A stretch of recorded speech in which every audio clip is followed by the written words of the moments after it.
the Dojo Kun. In this video, we will go over the Dojo Kun. I will share my thoughts about it and what each line in the Kyokushin Dojo Kun means to me. In the previous vlogs, we touched on and discussed a little bit of the meaning of us no seishin in Kyokushin Karate and the origins and importance of us. Combining these principles with the Dojo Kun will give us a better understanding of the core roots and philosophy of Kyokushin Karate. And to truly understand Kyokushin Karate, we need to look into and understand the meaning of the Dojo Kun.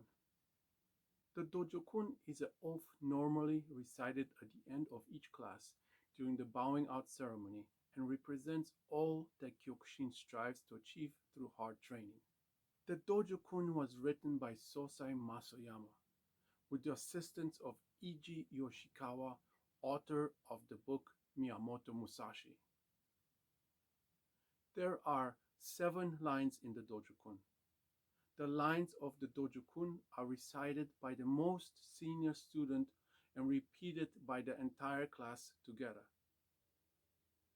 As the student gets promoted to higher belt levels, they are required to learn the dojo oath and might be asked to recite it by the instructor at the end of the class.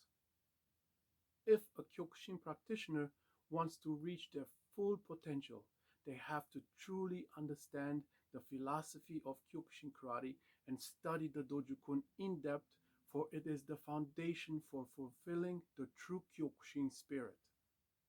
Next, let's get more into the meaning of each of the 7 lines that are recited in the Dojo Kun. The first line: we will train our hearts and bodies for a firm, unshaken spirit. What does that actually mean, and what does it mean to me? The Dojo Kun starts out by reminding me that my goal is to train my physical body as well as my spiritual aspect through daily practice and discipline to be able to get to and attain a steadfast and unwearying spirit. Then we go to the next line. We will pursue the true meaning of the martial way, so that in time our senses may be alert. What does martial way mean? Martial way is Budo in a Japanese term and refers to those martial disciplines whose ultimate goal is spiritual, ethical, and or moral self-improvement. Through hard training, we learn to anticipate our opponent's movements, become more aware about our surroundings, and control the outcome of any fight or any situation. Over time, our senses sharpen. We will become aware of all that is around and be able to handle anything that life gives us. Then we move to line 3. With true vigor, we will seek to cultivate a spirit of self-denial. What does this entail? It says that we are prone to bad habits at one point or another, and we give into these desires even though we instinctively know that the long-term outcome will be negative. By practicing karate day after day after day, we nurture our spirit to control our weaknesses, and in time we'll be able to develop a spirit of self-denial. The next line of the Dojo Kun goes like this. We will observe the rules of courtesy, respect our superiors, and refrain from violence. Well, as we practice our techniques, kata, and fighting in class, we learn that we must master them with courtesy and be courteous in our actions inside and outside the dojo. Make sure that we treat people the way we expect to be treated, respect the elders, and never use violence except only at the last resort. The 5th line of the Dojo Kun goes like this. We will follow our God and never forget the true virtue of humility. Since respect for human life and dignity is fundamental to all religious traditions, it follows that respect for the freedom of thought and expression must likewise be recognized as a fundamental principle. By daily training, we learn to be humble and we never forget the challenges we face as a beginner. We must always remember that our dedication to training could not have been possible without the support of our family, friends, fellow students, and instructors. Moving on to the sixth line of the Dojo Kun. We will look upwards to wisdom and strength, not seeking other desires.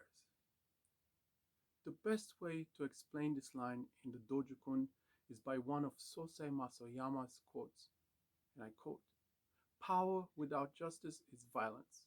Justice without power is meaningless."